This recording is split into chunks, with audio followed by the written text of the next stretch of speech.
నమస్కారం. ఘంటారావానికి స్వాగతం. ముందుగా ప్రధాన అంశాలు. విజయవాడ వించిపేటలో మరోసారి ఎన్ఐఏ సోదాలు. తెల్లవారుజాము నుంచి అధికారుల విస్తృత తనిఖీలు.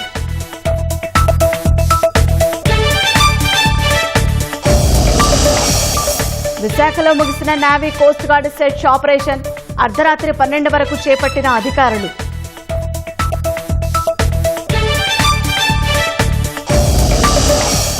అరుదైన వ్యాధితో బాధపడుతున్న పవన్ అభిమాని నిరంజన్ మృతి. హనుమకొండలోని నివాసానికి వస్తున్న స్థానికులు.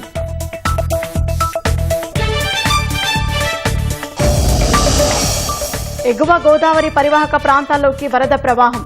వరదతో ధవళేశ్వరం బ్యారేజీ వద్ద పెరుగుతున్న నీటి మట్టం.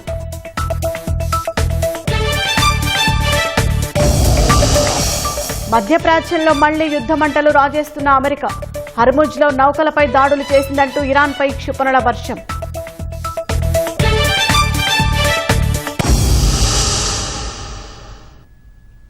తెలంగాణలోని హనుమకొండ జిల్లాకు చెందిన పవన్ కళ్యాణ్ అభిమాని నిరంజన్ మృతి చెందాడు. అరుదైన వ్యాధితో బాధపడుతున్న నిరంజన్ ఆసుపత్రిలో చికిత్స పొందుతున్న సమయంలో ఉప ముఖ్యమంత్రి పవన్ కళ్యాణ్ అతన్ని పరామర్శించారు. నిరంజన్తో సెల్ఫీ తీసుకుని ₹1,00,000 ఆర్థిక సాయం చేశారు. కానీ వ్యాధి తీవ్రత ఎక్కువ కావడంతో నిరంజన్ మృతి చెందాడు. మరింత సమాచారం మా ప్రతినిధి లింగయ్య అడిగి తెలుసుకుందాం. లింగయ్య, నిరంజన్ అంత్యక్రియలు ఎప్పుడు జరగనున్నాయి? తాజా సమాచారం ఏంటి?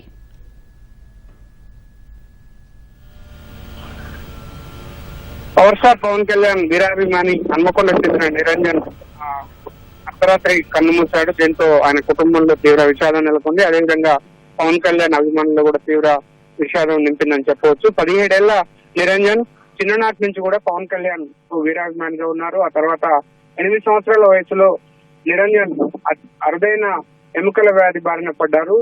దాదాపు 4 సంవత్సరాల నుంచి 6 సంవత్సరాల వరకు కుటుంబ సభ్యులంతా కూడా పెద్ద పెద్ద ఆసుపత్రులన్నీ కూడా తిప్పారు.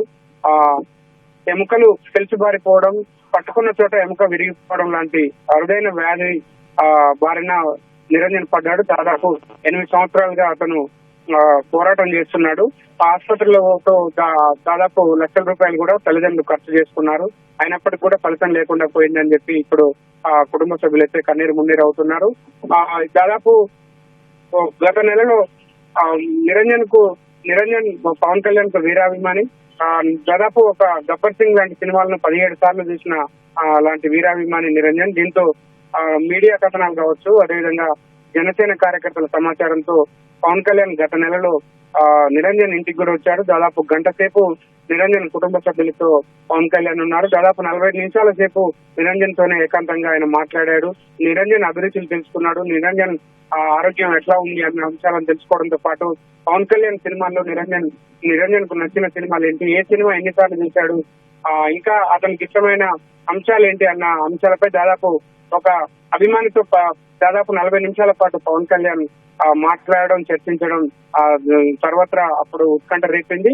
దాదాపు గంట సేపు పవన్ కళ్యాణ్ నిరంజన్ ఇంట్లో కూడా ఉండడం, ఆ తర్వాత ఆయన వైద్య ఖర్చుల కోసం ₹1,00,000 సాయం చేయడం, మరుసటి రోజే ప్రముఖ సినీ నిర్మాత బండ్ల గణేష్ కూడా పవన్ కళ్యాణ్ వీరాభిమాని అయిన నిరంజన్ కు వైద్య ఖర్చుల నిమిత్తం దాదాపు ₹5,00,000 ఆర్థిక సాయం చేశారు. ఆ తర్వాత 2 సార్లు హైదరాబాద్ కు కుటుంబ సభ్యులు నిరంజన్ ఆసుపత్రుల చుట్టూ కూడా గతం నుంచి తిప్పుతూ వస్తున్నారు. మళ్ళీ ఇటీవల ఆయన నిరంజన్ ఆరోగ్యం కొంత విషమించడంతో 2 సార్లు ఆసుపత్రి కూడా తీసుకువెళ్లారు. ఆ తర్వాత అప్పటికి కూడా పరిస్థితి విషమించడంతో నిరంజన్ నిన్న రాత్రి అర్ధరాత్రి నిరంజన్ మృతదేహం కుటుంబ సభ్యులు ఇంటి వద్ద ఉంచారు. ప్రముఖులు కొంతమంది, అదేవిధంగా రాజకీయ నాయకులు కూడా నిరంజన్ కు శ్రద్ధాంజలి ఘటించారు. ఏమైనప్పటికీ కూడా ఒక వీరాభిమాని చనిపోవడంతో వీరాభిమాని కోరిక మేరకు స్వయంగా పవన్ కళ్యాణ్ కాన్వాయ్ ద్వారా ఇక్కడికి వచ్చి అతన్ని పరామర్శించి అతని బాగోగులు తెలుసుకోవడంతో పాటు వైద్య ఖర్చులకు డబ్బులు ఇవ్వడం, ఆ తర్వాత వైద్యానికి భరోసా ఇవ్వడం, నిరంజన్ కు ఇష్టాలు ఏంటి తెలుసుకొని నిరంజన్ కు ఒక కుక్క పిల్ల ఇష్టమని పవన్ కళ్యాణ్ చెప్పిన సందర్భంలో మరుసటి రోజే ఒక్కరోజు వ్యవధిలోనే కుక్క పిల్లను, అదేవిధంగా పవన్ కళ్యాణ్ సినిమాలు చూసేందుకు ప్రత్యేకంగా ట్యాబ్ ను కూడా పంపించారు. అతను దిగిన ఫోటోలన్నింటినీ కూడా లామినేషన్ చేయించి ఒక ఆల్బమ్ కూడా నిరంజన్ కు పంపించడం, నిరంజన్ నిరంజన్ ఎంతో సంతోషించాడు. ఆ సమయంలో ఆరోగ్యం బాగలేదని విన్నప్పటికీ కూడా పవన్ కళ్యాణ్ వచ్చిన సందర్భాన్ని గుర్తు చేసుకుని కుటుంబ సభ్యులు కూడా అప్పుడు చాలా సంతోషపడ్డారు. అయినప్పటికీ కూడా చివరికి మొన్న 2 రోజుల నుంచి కూడా నిరంజన్ ఆరోగ్యం కొంత విషమించింది. ఒక రోజు ఆసుపత్రి కూడా తీసుకెళ్లినా కూడా ఎటువంటి ఫలితం లేదని వైద్యులు చెప్పడంతో నిరంజన్ ను ఇంటికి తీసుకొచ్చారు. అర్ధరాత్రి నిరంజన్ మృతి చెందారు. ఇప్పుడు హన్మకొండలోనే కాదు, ఇప్పుడు పవన్ కళ్యాణ్ అభిమానులు కూడా తీవ్ర కలత చెందుతున్న పరిస్థితి చెప్తుంది. కన్నీరు మున్నీరు అవుతున్నారు కుటుంబ సభ్యులు. ప్రస్తుతం నిరంజన్ మృతదేహాన్ని హన్మకొండలో ఇంటి వద్ద ఉంచారు. ఇవాళ నిరంజన్ అంత్యక్రియలు కూడా జరిపే అవకాశం మనకు స్పష్టంగా ఉంది. దీంతో గతంలో సోను సూద్ కూడా నిరంజన్ ను ముంబై పిలిపించుకొని ఒకసారి బెంగళూరు పిలిపించుకొని ఒకసారి మాట్లాడారు. అతను కూడా వైద్య ఖర్చుల కోసం సాయం చేస్తానని అప్పట్లో హామీ ఇచ్చాడు. ఆ తర్వాత ఎంతో మంది మీడియా కథనాల ద్వారా ఇతర అభిమానుల ద్వారా తెలుసుకున్న వాళ్ళు మాత్రం కొంత ఇప్పుడు వాళ్ళందరినీ కూడా విషాదంలో నింపింది. మంచి భవిష్యత్తు ఉన్న 8 ఏళ్ల వయసులోనే ఇతను అరుదైన ఎముకల వ్యాధి బారిన పడడం, దాదాపు 8 సంవత్సరాల పాటు ఈ వ్యాధి బారిన పడి మృత్యుతో పోరాడడం, ఆసుపత్రిలో చుట్టూ తిరగడమే సరిపోయింది. కదలలేని స్థితిలో, మంచానికి పరిమితమైన స్థితిలో 17 ఏళ్ల కొడుకును అల్లారముద్దుగా తల్లిదండ్రులు కూడా పెంచుకున్నారు. ఈ నేపథ్యంలో పవన్ కళ్యాణ్ రావడం ఆ కుటుంబానికి ఎంతో సంతోషం ఇచ్చింది. ముఖ్యంగా అభిమాని నిరంజన్ ఎంతో సంతోషపడ్డాడు. పవన్ కళ్యాణ్ వచ్చిన తర్వాత తన జన్మ ధన్యమైంది, తన అభిమాన నటుడిని చూశాను, కనులారా చూశాను, మాట్లాడాను అంటూ తను భావోద్వేగానికి కూడా నిరంజన్ గురైన పరిస్థితుల్లో ప్రస్తుతం ఇంట్లో అదేవిధంగా కుటుంబంలో తీవ్ర విషాదం అయితే నింపుతుంది. నిరంజన్ మృతితో హన్మకొండలో విషాద ఛాయలు అలుముకున్నాయి. ఇప్పటికే కొంతమంది జనసేన కార్యకర్తలు, ముఖ్య నాయకులు కూడా నిరంజన్ మృతికి నివాళులర్పించారు. ఇంటికి చేరుకుని నివాళులర్పించారు. పవన్ కళ్యాణ్ కూడా ఎక్స్ ద్వారా తన నివాళులర్పించాడు. తన అభిమానిని కోల్పోవడం చాలా హృదయ విదారకంగా ఉందని తన మనసును చాలా కలిసివేస్తుందని చెప్పి పవన్ కళ్యాణ్ కూడా పేర్కొన్నాడు. ఇవాళ నిరంజన్ అంత్యక్రియలు కూడా నిర్వహించనున్నట్లు కుటుంబ సభ్యులు తెలుసుకుంది. లింగయ్య, పవన్ కళ్యాణ్ వీరాభిమాని నిరంజన్ ఆఖరి చూపు కోసం స్థానికులు అక్కడికి వస్తున్నట్టు తెలుస్తోంది. వారి స్పందన ఎలా ఉంది? నిరంజన్ మృతిపై వారు ఏమంటున్నారు? నిరంజన్ దాదాపు 8 సంవత్సరాల నుంచి ఈ అరుదైన ఎముకల వ్యాధితో బాధపడుతున్నాడు. చుట్టుపక్కల వారికి, స్థానికంగా అందరికీ ఈ విషయం తెలిసిందే. అయితే ఎప్పుడు చనిపోతాడు అనేది కొంత తెలియనప్పటికీ కూడా తనైతే బతకలేడు, వైద్యులు తను బతకడని చెప్పి గతంలోనే నిర్ధారించారన్నట్టుగా కుటుంబ సభ్యులే కాదు స్థానికులు కూడా చర్చించుకుంటున్నారు. ఈ నేపథ్యంలో తన ఆ కోరికలు, నిరంజన్ కోరికలు ఏవైతే ఉన్నాయో తన నిరుపేద కుటుంబం అయినప్పటికీ కూడా నిరంజన్ కుటుంబ సభ్యులు కొన్ని నెరవేర్చుకుంటూ వస్తున్నారు. గతంలో తనను కారులో షికార తిప్పాలన్నప్పుడు కారు కిరాయి తీసుకొని మరి బయట తిప్పిన సందర్భాలు కుటుంబ సభ్యులు వెల్లడిస్తున్నారు. ఆ తర్వాత తనకు అత్యంత ఇష్టమైన పవన్ కళ్యాణ్ వీరాభిమాని నిరంజన్ ఉన్నారు. చిన్నప్పటి నుంచి కూడా పవన్ కళ్యాణ్ సినిమాలకు సంబంధించి డాన్సులు వేస్తూ ఆ డాన్సులను వీడియో తీస్తూ ఆ వీడియోను ఆ గ్రూప్ లో పోస్ట్ చేయడం, ఇంకా ఇన్స్టాలో పోస్ట్ చేయడం లాంటి సందర్భాలను కూడా కుటుంబ సభ్యులు గుర్తు చేసుకుంటున్నారు. ఈ నేపథ్యంలోనే వీరాభిమాని అయిన ఆ నిరంజన్ ఇట్లా ఆరోగ్యం బాగలేదు, అరుదైన వ్యాధి బారిన పడ్డాడు అంటూ మీడియా కథనాలు, అదేవిధంగా జనసేన కార్యకర్తలు ఆ సమాచారం ఇవ్వడంతో పవన్ కళ్యాణ్ స్వయంగా ఉప ముఖ్యమంత్రిగా ఉన్న పవన్ కళ్యాణ్ స్వయంగా నిరంజన్ ఇంటికి వచ్చాడు. దాదాపు 40 నిమిషాల పాటు నిరంజన్ తో ఏకాంతంగా అతను నిరంజన్ బెడ్ పైన కూర్చొని మాట్లాడాడు. దాదాపు గంట సేపు పవన్ కళ్యాణ్ గడిపాడు. అంతేకాకుండా భద్రకాళి ఆలయానికి వెళ్లి నిరంజన్ పేరిట పూజలు చేయించి ఆ అర్చనకు సంబంధించిన మళ్ళీ కుంకుమను కూడా తనకు పంపించి కొత్త పెట్టించాడు. అదేవిధంగా అమ్మవారి ప్రతిమను కూడా ఆయనకు బహుకరించాడు. తిరుమల తిరుపతి దేవస్థానంలో ప్రత్యేకంగా చేయించిన పూజలతో చేయించిన ప్రసాదాన్ని, అదేవిధంగా వస్త్రాన్ని కూడా నిరంజన్ అందించి తను బాగుండాలి, ఆరోగ్యంగా ఉండాలి, మళ్ళీ కోలుకోవాలని చెప్పి ఆ పవన్ కళ్యాణ్ ఆకాంక్షించాడు. గతంలో చిన్నప్పుడు ఆరోగ్యంగా ఉన్న సమయంలో నిరంజన్ తన పాటలు వేసిన డాన్స్ కూడా పవన్ కళ్యాణ్ మురిసిపోయారు. ఏ సినిమా ఇష్టం, ఏ పాట ఇష్టం అంటూ కూడా తనతో దాదాపు 40 నిమిషాల పాటు మాట్లాడాడు. గబ్బర్ సింగ్ సినిమాను 17 సార్లు చూశానని చెప్పి నిరంజన్ చెప్పిన సందర్భంలో కొంత పవన్ కళ్యాణ్ భావోద్వేగానికి గురయ్యాడు. తన వీరాభిమానికి అంతటి అనారోగ్య పరిస్థితులు ఉన్న నేపథ్యంలో తను వెంటనే వైద్య ఖర్చులకు కూడా ₹1,00,000 ఆర్థిక సాయం చేశాడు. ఆ తర్వాత భవిష్యత్తులో కూడా ప్రముఖ ఎముకల వైద్యులకు చూపిస్తానని చెప్పి కూడా హామీ ఇచ్చాడు. హైదరాబాద్ వచ్చినప్పుడు కూడా తనను సంప్రదించాలి, హాస్పిటల్ తాను మాట్లాడతానని కూడా కుటుంబ సభ్యులకు భరోసా ఇచ్చాడు. ఆ తర్వాత ఆ ప్రముఖ సినీ నిర్మాత బండ్ల గణేష్ కూడా 5 లక్షలు ఆర్థిక సాయం చేశాడు. అయినప్పటికీ కూడా నిరంజన్ ఆరోగ్యం విషమించడంతోనే నిన్న రాత్రి 2 రోజుల క్రితం కూడా పరిస్థితి విషమించడంతో ఆసుపత్రికి తీసుకెళ్లారు. అయినప్పటికీ కూడా ఫలితం లేకుండా పోయింది. దాదాపు అర్ధరాత్రి సమయంలో నిరంజన్ కన్నుమూశారు. దీంతో కుటుంబంలో అదేవిధంగా పవన్ కళ్యాణ్ అభిమానులు కూడా తీవ్ర విషాదం నింపుతుంది ఈ ఘటన. ధన్యవాదాలు.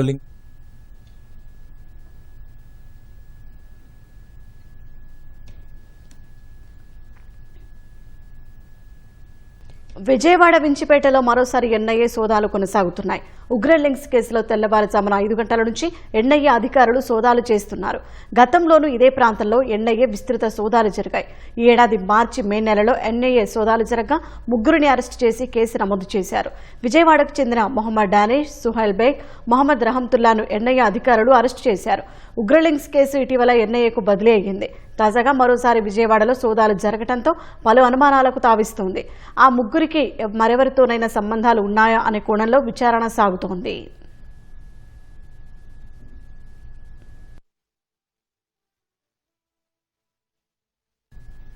విశాఖలో navy Coast guard search operation ముగిసింది. అర్ధరాత్రి 12 గంటల వరకు గాలింపు చర్యలు కొనసాగాయి. ఎంత వెతికినా తప్పిపోయిన 6 జాలల జాడ తెలియలేదు.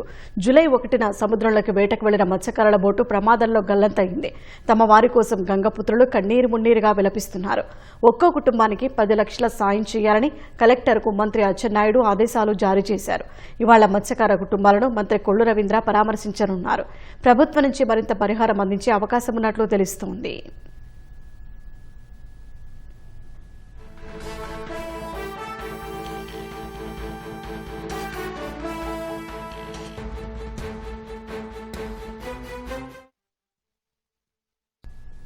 ఎల్నినో ప్రభావంతో తీవ్ర వర్షాభావ పరిస్థితులు రావడంతో కొద్ది రోజులుగా వెలవెలబోయిన గోదావరి నదికి ఎట్టకేలకు వరద వచ్చింది. ఎగువ గోదావరి పరివాహక ప్రాంతాల్లో కురుస్తున్న వర్షాలకు వరద నీరు వస్తోంది. దేవీపట్నం మండలం వద్ద గోదావరి నది రంగు మారింది. నీలి, ఎరుపు రంగులతో పర్యాటకులకు గోదావరి నది కనువిందు చేస్తోంది. గండిపోచమ్మ అమ్మవారి ఆలయం వద్ద గోదావరి క్రమంగా పెరుగుతోంది. అమ్మవారి ఆలయ పరిసర ప్రాంతాల్లోకి చేరిన వరద రాకతో అధికారులు అప్రమత్తమయ్యారు. వరదతో ఆలయం నీట మునుగొనడంతో హుండీ లెక్కింపును అధికారులు పూర్తి చేశారు. వరదతో ధవళేశ్వరం బ్యారేజీ వద్ద నీటి మట్టం క్రమంగా పెరుగుతోంది.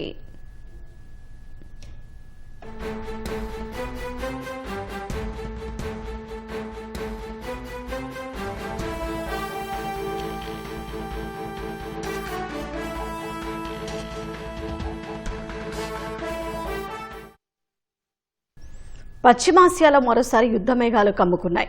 హర్ముజ్లో నౌకలపై దాడులకు దిగారని ఆరోపిస్తూ అమెరికా ఇరాన్పై వైమానిక దాడులతో విరుచుపడింది. ఇరాన్ ముడి చమురు విక్రయాల లైసెన్సులు సైతం రద్దు చేసింది. అటు టెహ్రాన్ కూడా ప్రతి దాడులకు దిగినట్లు తెలుస్తోంది. ఈ పరిస్థితుల్లో ఖమేనీ అంత్యక్రియల తర్వాత ఇరు దేశాల మధ్య జరగాల్సిన శాంతి చర్చలకు బ్రేక్ పడే అవకాశం ఉంది. హర్ముజ్ జలసంధిలో వాణిజ్య నౌకలపై జరిగిన అజ్ఞాత దాడులకు ప్రతీకారంగా ఇరాన్పై అమెరికా సైన్యం ఈ తెల్లవారుజామున వరుస వైమానిక దాడులకు దిగింది. హర్ముజ్ జలసంధిలో పౌరులున్న నౌకలను లక్ష్యంగా చేసుకున్నందుకు మూల్యం చెల్లించేలా ఈ చర్యలు తీసుకున్నట్లు అమెరికా సెంట్రల్ కమాండ్ ప్రకటించింది. ఇరాన్లోని 80కి పైగా లక్ష్యాలపై ఖచ్చితమైన దాడులు చేసినట్లు సెంట్రల్ కమాండ్ వెల్లడించింది. ఇరాన్ ఆయుధ కేంద్రాలు, గగనతల రక్షణ వ్యవస్థలపై దాడి చేస్తున్నట్లు పేర్కొంది. ఇరాన్ వాయు రక్షణ వ్యవస్థలు, తీర ప్రాంత నిఘా వ్యవస్థలు, భూమి నుంచి గగనతలానికి ప్రయోగించే క్షిపణి స్థావరాలు, నౌకా విధ్వంసక క్రూయిజర్ క్షిపణి స్థావరాలు, డ్రోన్ ప్రయోగ సౌకర్యాలు, ఓడరేవు మౌలిక సదుపాయాలను లక్ష్యంగా చేసుకున్నట్లు తెలిపింది. అంతేకాదు హర్ముజ్ జలసంధిలో IRGCకి చెందిన 60 చిన్న పడవలను ధ్వంసం చేసినట్లు పేర్కొంది. తాజా దాడులు గతంలో కంటే 4 నుంచి 5 రెట్లు పెద్దవి అని అమెరికా వర్గాలు చెబుతున్నాయి. శక్తి పరిధి పరంగా 4 నుంచి 5 రెట్లు పెద్దగా దాడులు చేసినట్లు పేర్కొన్నాయి.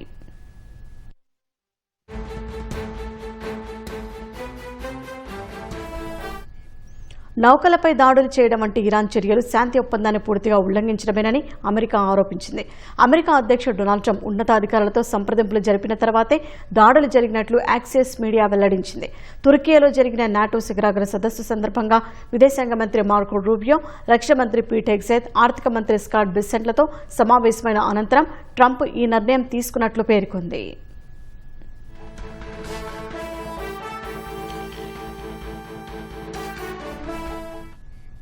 దక్షిణ ఇరాన్లోని ఖర్గ్, కేష్మ ద్వీపాల్లో పేలుల శబ్దాలు వినిపించినట్లు ఇరాన్ ప్రభుత్వ మీడియా వెల్లడించింది. అమెరికా దాడుల అనంతరం బందర్ అబ్బాస్, సిరిక్ ఓడరేవు నగరాల్లోనూ పలు పేలులు సంభవించినట్లు నివేదించింది.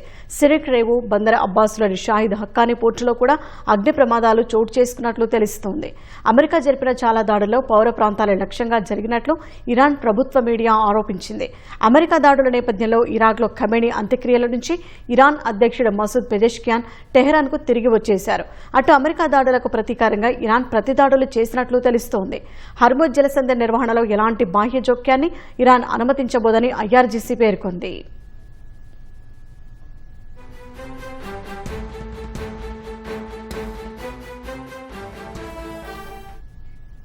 ఇరాన్పై దాడులకు ముందే ఆ దేశం తన ముడి చమురును విక్రయించుకోవడానికి ఇచ్చిన అనుమతిని అమెరికా రద్దు చేసింది. గత నెలలో వాషింగ్టన్, టెహరాన్ మధ్య కుదిరిన అవగాహన ఒప్పందంలో భాగంగా ఇరాన్ ముడి చమురును అమ్ముకోవడానికి అమెరికా అనుమతి ఇచ్చింది. దాని ప్రకారం ఆగస్టు 21 వరకు ఇరాన్ తన చమురును అంతర్జాతీయ మార్కెట్లో అమ్ముకునే అవకాశం ఉండేది. ఇప్పుడు ఆ లైసెన్స్ను అమెరికా రద్దు చేయడంతో శాశ్వత ఒప్పందం గురించి 60 రోజుల్లో జరగాల్సిన చర్చలపై నీలినీడలు కమ్ముకున్నాయి.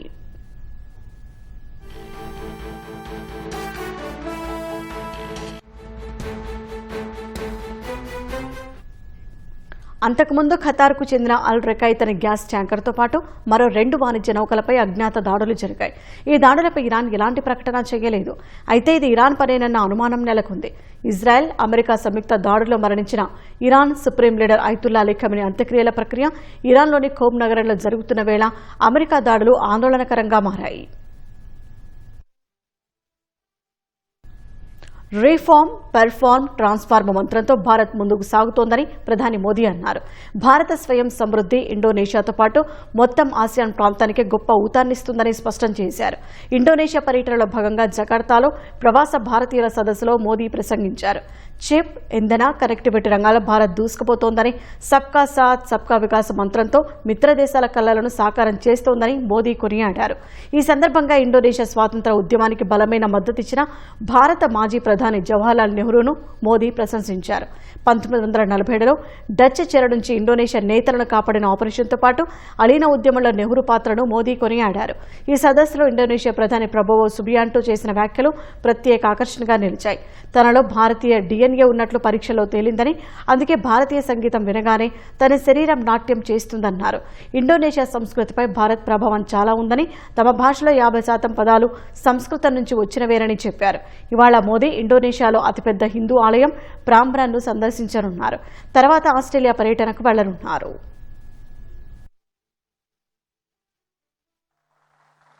साथियों, 4 जुलाई को ही इस रिफाइनरी के अलावा जोधपुर में एक शानदार भव्य एयरपोर्ट शुरू हुआ। छोटे छोटे शहरों तक हवाई कनेक्टिविटी बढ़ाने के लिए 28,000 करोड़ रुपए की उड़ान योजना लॉन्च की गई। जयपुर के मेट्रो नेटवर्क को इसी दिन विस्तार मिला और इसी दिन भारत के तीसरे सेमीकंडक्टर प्लांट ने भी काम शुरू कर दिया। यानी एनर्जी से लेकर कनेक्टिविटी और चिप मैन्युफैक्चरिंग तक भारत अनस्टॉपेबल है। రాష్ట్రంలోని మరిన్ని ముఖ్యమైన సంక్షిప్త వార్తలు ఇప్పుడు చూద్దాం. రైతు పంటల బీమా పథకాన్ని మరో ఏడాది పాటు పొడిగిస్తున్నట్లు వ్యవసాయ శాఖ మంత్రి అచ్చెన్నాయుడు తెలిపారు.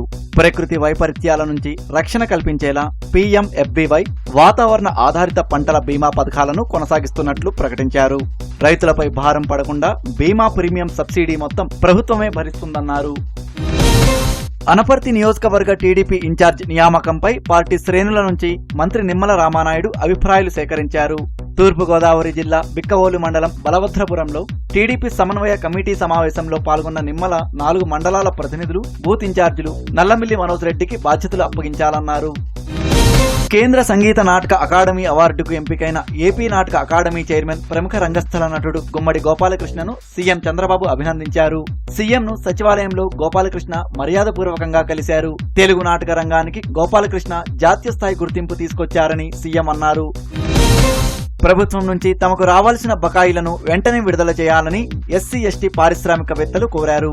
మంగళగిరి జనసేన క్యాంపు కార్యాలయంలో పవన్ ను కలిసి వినతి పత్రం అందజేశారు. పరిశీలించిన పవన్ వీలైనంత త్వరగా పరిష్కరిస్తామని హామీ ఇచ్చారు. డ్వాక్రా మహిళల ఉత్పత్తులకు కూటమి ప్రభుత్వం కల్పించిన స్వయం ఏపీ బ్రాండ్ ఆగస్టు 1 నుంచి మార్కెట్లోకి తీసుకురానున్నట్లు మంత్రి కొండపల్లి శ్రీనివాస్ వెల్లడించారు. 26 జిల్లాల్లో 65 ఉత్పత్తులను గుర్తించామన్నారు. ఉత్పత్తుల నిల్వ, ఆర్డర్లు సరఫరా చేసేందుకు విజయవాడలో 2 ఫుల్ఫిల్మెంట్ సెంటర్లు ప్రారంభించనున్నట్లు తెలిపారు. తిరుమలలో రిలయన్స్ ప్రతినిధులతో టీటీడీ అదనపు ఈవో వెంకయ్య చౌదరి భేటీ అయ్యారు. రిలయన్స్ ఇస్తున్న 25 బస్సులకు ఛార్జింగ్ స్టేషన్లు, డ్రైవర్లు, విద్యుత్ సరఫరా, ఇతర అంశాలపై సమావేశంలో చర్చించారు. ఒకేసారి 20 బస్సులు ఛార్జింగ్ అయ్యేలా 10 పాయింట్లు ఉంచాలని ఈవో తెలిపారు. దేశంలో అత్యంత రద్దీ మార్గాల్లో ఒకటైన విజయవాడ రైల్వే డివిజన్ సమయపాలనలో రికార్డు సాధించింది. ఒక రోజులో 192 రైళ్లను సమయపాలనలో 97.35% విజయవంతంగా నడిపి సరికొత్త రికార్డును అధిగమించింది. దక్షిణ కొరియాలో మంత్రి లోకేష్ పర్యటన కొనసాగుతోంది. ప్రముఖ వాణిజ్య కేంద్రమైన బుసాన్ నగరంలో పలు కార్యక్రమాల్లో పాల్గొనేందుకు లోకేష్ సియోల్ నుంచి రైలులో బయలుదేరారు. బుసాన్లో ఏపీఈడీబీ ఆధ్వర్యంలో ఈ ఉదయం apex Korea, Andhra Pradesh external engagement Korea పేరిట పెట్టుబడిదారుల సహాయక అనుసంధాన విభాగాన్ని మంత్రి లోకేష్ ప్రారంభించనున్నారు. తర్వాత కొరియా మెరైన్ ఎక్విప్మెంట్ అసోసియేషన్ కేఓఎంఈ ఆధ్వర్యాన నిర్వహించే రౌండ్ టేబుల్ సమావేశంలో పాల్గొంటారు. అనంతరం బీఎన్కే ఫైనాన్షియల్, బుయాంగ్ గ్రూప్, యూంగ్సాంగ్ గ్రూప్ ఉన్నత స్థాయి బృందాలతో భేటీ కానున్నారు. పారిశ్రామికవేత్తలతో సమావేశాల అనంతరం సాయంత్రం షూవాల్స్ ఫుట్వేర్ ఫ్యాక్టరీని సందర్శించనున్నారు. అనంతరం బుసాన్ నుంచి రాత్రికి తిరిగి సియోల్కు చేరుకోనున్నారు. శ్రీ సత్యసాయి జిల్లా కదిరి ప్రాంతీయ వైద్యశాల ఆవరణలో దారుణ హత్య జరిగింది. ముదిగుబ్బ మండలం ఈదులపల్లికి చెందిన గంగరాజు తన భార్య సునీతను ఆసుపత్రి ఆవరణలో గొంతు కోసి హత్య చేశాడు. భార్యాభర్తల మధ్య జరిగిన గొడవలో భాగంగా గంగరాజు సునీతను చితకబాదాడు.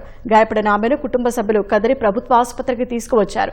మెరుగైన చికిత్స కోసం ప్రైవేట్ ఆసుపత్రికి వెళ్తామని భార్యకు నచ్చజెప్పిన గంగరాజు మహిళా వార్డు నుంచి బయటికి తీసుకొచ్చాడు. గంగరాజు వద్ద ఉన్న కత్తితో గొంతు కోసి హత్య చేసినట్లు మృతురాలి బంధువులు తెలుపుతున్నారు. విషయం తెలుసుకున్న కదిరి పోలీసులు పారిపోతున్న నిందితుడిని అదుపులోకి తీసుకున్నారు. వాడు ఒక ఆయమను పెట్టుకొని ఈ పాపం మీద అనుమానంతో రోజు కొడతా ఉంటే గొంతు పిసికినాడు. గొంతు పిసికితే ఆ పాప రక్తం వస్తుందని హాస్పిటల్కి చేర్పించినాం. హాస్పిటల్లో పోతుంటే వాడిని పోలీసు వాళ్ళు ఎండవారు చేస్తే పోలీసు వాళ్ళు సంతకాడు వాడిని వదిలేసినారు. వాళ్ళు వదిలిన వెంటనే ఈ హాస్పిటల్కి వచ్చి నా పిల్లలకి చూపించుకొని వస్తానని మాయమాటలు చెప్పి ఈడంతా మా ఎస్ఐ సార్కు అందరికీ నా పిల్లలకి నేను చూపించుకుంటానని మాయమాటలు చెప్పి ఈడే ఉన్నాడు. పల్లాపులు సతాయిత్తంటే ఆ పాప పదాంప నువ్వు ఇటు నుంచి అంటే బయటికి నన్ను పంపిరు ఇప్పుడు సెక్యూరిటీ అంటే నేను వస్తాప చెబుతాపని ఆ పాప బయటకు వచ్చింది. బయటకు వచ్చిన వెంటనే ఈ కుతికి కోసి వాడు ఈ పని చేసినాడు. తూర్పుగోదావరి జిల్లా గంటవారిగూడెం 16వ నంబర్ జాతీయ రహదారిలో తెల్లవారుజామున 5 గంటలకు రోడ్డు ప్రమాదం జరిగింది. విశాఖపట్నం నుంచి హైదరాబాద్ వెళ్తున్న కారు డివైడర్ పైకి దూసుకెళ్లింది. ఘటనలో 4 తీవ్ర గాయాలయ్యాయి. వీరిలో 2 మహిళలు, 2 పురుషులు ఉన్నారు. క్షతగాత్రులను 7 ప్రభుత్వ ఆసుపత్రికి తరలించారు. సమాచారం అందుకున్న నల్లజర్ల పోలీసులు ఘటనా స్థలానికి చేరుకుని వివరాలు సేకరిస్తున్నారు. శ్రీ సత్యసాయి జిల్లా లేపాక్షి వీరభద్రస్వామి ఆలయాన్ని శృంగేరి జగద్గురువులు సందర్శించారు. శృంగేరి శారద పీఠాధిపతి శ్రీశ్రీ విధుశేఖర భారతి మహాస్వామి సందర్శనతో లేపాక్షి ఆలయం భక్తులతో నిండిపోయింది. మంత్రోచ్చారణలు, మంగళ వాయిద్యాల నడుమ పూర్ణకుంభంతో ఆలయ అధికారులు స్వాగతం పలికారు. అనంతరం వీరభద్ర, దుర్గాదేవి, రఘునాథ స్వామివారికి ప్రత్యేక పూజలు నిర్వహించారు. శిల్పకళను చూసి ముగ్ధులైన జగద్గురువులకు ఆలయంలోని 7 శిరస్సుల నాగేంద్రుడు, ఏకశిలా నంది విగ్రహం, వేలాడి స్తంభం వంటి విశిష్ట శిల్పాల గురించి అర్చకులు వివరించారు. జగద్గురువుల దర్శనం కోసం పలు ప్రాంతాల నుంచి భక్తులు పెద్ద సంఖ్యలో తరలివచ్చారు. అనంతరం ఆలయ కమిటీ చైర్మన్ వేణుగోపాలరావు ఆధ్వర్యంలో జగద్గురువులను శాలువాతో సత్కరించి జ్ఞాపికను అందజేశారు. జగద్గురువుల పర్యటనతో లేపాక్షి ఆధ్యాత్మిక పర్యాటక కేంద్రంగా మారుతుందని భక్తులు, స్థానికులు అభిప్రాయపడుతున్నారు. జగద్గురువులు, శృంగేరి పీఠాధిపతులు శ్రీ విధుశేఖర భారతి తీర్థులు మన లేపాక్షి ప్రదేశానికి వచ్చి అన్ని ప్రదేశంలో చక్కగా చూసి ఇక్కడ ఆశీర్వాదం చేసి మనకు యునెస్కో కూడా రావడానికి మీకు మేము ఆశీర్వాదం చేస్తున్నాము.